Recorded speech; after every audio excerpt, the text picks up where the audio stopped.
TV 999 news కి స్వాగతం. మంచిర్యాల జిల్లా లక్షెట్టిపేట పట్టణంలో కలకలం రేపిన దొంగ నోట్ల చెలామణి దందా ముఠా వివరాలను శనివారం సాయంత్రం విలేకరుల సమావేశంలో మంచిర్యాల ఏసీపీ ప్రకాష్ వెల్లడించారు. ఏసీపీ తెలిపిన వివరాల ప్రకారం మున్సిపాలిటీ పరిధిలోని ఇటిక్యాల పెట్రోల్ బంకులో బుధవారం షిఫ్ట్ కారులో వచ్చిన కానుగంటి క్రాంతి కుమార్ అనే వ్యక్తి 1500 పెట్రోల్ కొట్టించుకొని వెళ్లగా అవి దొంగ నోట్లని గుర్తించిన బంక్ సిబ్బంది పెట్రోల్ బంక్ ఓనర్ కు తెలపగా వారు పోలీసులకు ఫిర్యాదు చేసినట్లు తెలిపారు. ఈ దొంగ నోట్ల చెలామణిలో 12 మంది దొరికారు. 2 వ్యక్తులు పరారీలో ఉన్నారు. కాకినాడ నుంచి జరుగుతున్న నోట్ల రవాణాపై ప్రత్యేక నిఘా పెట్టి విచారణ చేస్తున్నట్లు ఏసీపీ వెల్లడించారు. నకిలీ కరెన్సీ 5,98,500తో పాటు నిందితులు వాడిన 3 కార్లు, 12 సెల్ ఫోన్లు స్వాధీనం చేసుకున్నట్లు ప్రజలు ఈ దొంగ నోట్ల చెలామణి జరుగుతున్న క్రమంలో అప్రమత్తంగా ఉండాలని ఏసీపీ కోరారు. కేసును చాకచక్యంగా ఛేదించిన లక్షెట్టిపేట సీఐ రమణమూర్తి, ఎస్ఐలు గోపతి సురేష్, తాసుద్దీన్ సిబ్బందిని ఏసీపీ ప్రకాష్ అభినందించారు.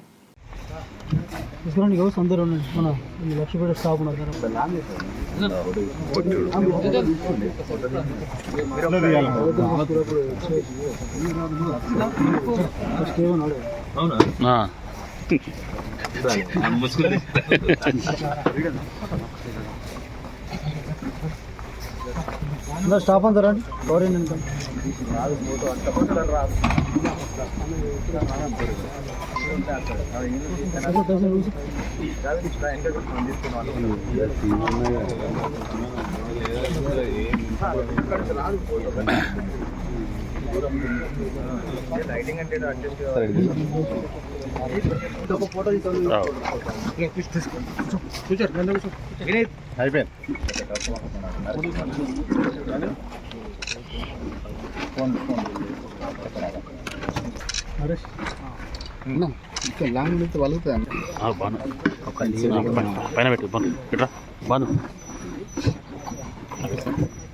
తేదీ 25/2/2026 రోజున మన లక్షెట్పేటలో గల ఇండియన్ ఆయిల్ కార్పొరేషన్కు సంబంధించిన పెట్రోల్ బంకులో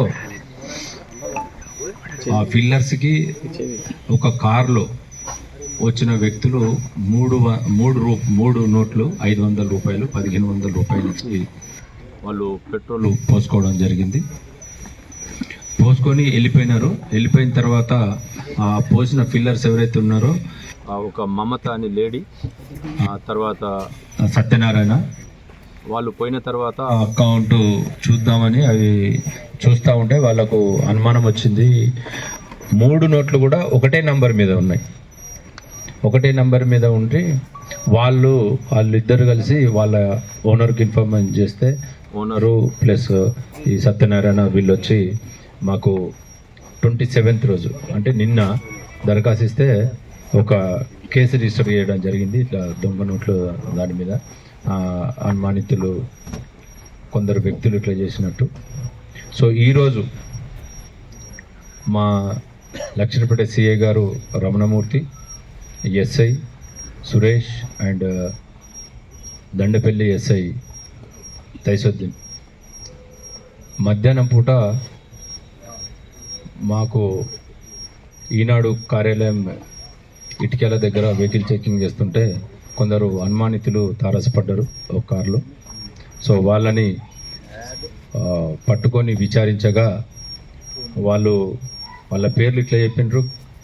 కానుగంటి క్రాంతి, ఇతను ఇటికేల, గడిగొప్పుల రవీందర్, తాండ్ర ప్రకాష్, తర్వాత కోన మధుకర్, సుంకె సురేష్ కుమార్, కమాని అనిల్, ఇతని సుల్తానాబాద్, బండారి సత్యనారాయణ, రాము నాయక్, కందిపట్ల తిరుపతి, గొల్ల కుమారస్వామి, నగునూరి రాము, దేవబోయిన సంపత్. దీంట్లో ఒకరు సుల్తానాబాదు, ఒకరు గోదర్ఖని, ఈ 2-3 బయట వాళ్ళు ఉన్నారు. మిగతా వాళ్ళందరూ మన లక్షెట్పేట ప్రాంత వాసులు. వీళ్ళు ఒకరికొకరికి పరిచయము. వీళ్ళ ఎక్కువ మంది వాళ్ళ బిజినెస్లలో నష్టం పొందిన తర్వాత మాకు ఇంట్రాగేషన్లో తెలిసింది ఏంటంటే, నష్టపోయిన తర్వాత వీళ్ళు ఒకరికొకరికి మాట్లాడి ఈ నష్టమంతా పూడ్చుకోవాలని అంటే మనం దొంగ నోట్లని ప్రింట్ చేసి చలామణి చేసినట్టయితే మనకు నష్టాలు పూర్తయిన ఉద్దేశంతో వీళ్ళ దాంట్లో ఒకరికి పరిచయం ఉన్న వ్యక్తులు ఆంధ్ర వాళ్ళతోటి మాట్లాడుకొని అక్కడి నుంచి క్యాష్ తీసుకురావడం జరిగింది. ఇప్పుడు వాళ్ళ దగ్గర మేము మొత్తము 5,98,500 రూపాయలు నకిలీ కరెన్సీ మేము రికవరీ చేయడం జరిగింది. దాంతోపాటు 3 వాహనాలు, ఒకటేమో కార్లు, 3 కూడా కార్లు, అవి ముందర ఆడ ఉన్నాయి. ఆ కార్లు ప్లస్ ఇప్పుడు 12 మందిని మేము అదుపులోకి తీసుకోవడం జరిగింది. ఇంకిద్దరు పరారీలో ఉన్నారు, వాళ్ళను కూడా తీసుకుంటాము. ఇది దొంగ నోట్లు కేవలము వాళ్ళు బిజినెస్ ఏదైతే చేసినారో ఆ చేసిన బిజినెస్ని లాభాలు రావాలనే ఉద్దేశంతో ఇవి ఇక్కడ చలామణికి తీసుకురావడం జరిగింది. కాకపోతే ఇనిషియల్గానే మా లక్షట్పేట సిఐ గారి ఆధ్వర్యంలో, రమణమూర్తి గారి ఆధ్వర్యంలో, SI Suresh Luxettipet and Dandepalli SI సైతైసుద్దీన్ ఇనిషియల్గా అంటే ఇది ఎక్కువ స్ప్రెడ్ కాకన్నా ముందే తొందరగా వాళ్ళు చాకచక్యంగా వాళ్ళ పని పట్టుకోవడం జరిగింది. ఇది పెట్రోల్ బంకు. ఇంకా ఎక్కడైనా ఇట్లాంటి ఉన్నట్టయితే అనుమానితంగా వచ్చి ఎవరన్నా డబ్బులు ఇచ్చినట్టయితే దయచేసి మా పోలీస్ స్టేషన్కి వచ్చి దరఖాస్తు చేయడానికి మేము రిక్వెస్ట్ చేస్తూ ఉన్నాము. సో వీళ్ళందరినీ ఇప్పుడు అరెస్ట్ చేసి మేము కోర్టులో హాజరుపరుస్తాం. Thank you very much. పరారులో ఉన్న పేర్లు ఒకడు రాము, ఒకరు రవి. ఎక్కడ సార్ ప్రాపర్? ఇది వీళ్ళది కాకినాడ. వాళ్ళు పరారులో ఉన్నారు. వాళ్ళిద్దరిని కూడా పట్టుకొని కోర్టు ముందర హాజరుపరుస్తారు. ఇప్పుడు గతంలో నేర చరిత్ర ఉందా సార్ వీళ్ళకి? అదంతా వెరిఫై చేస్తూ ఉన్నాము.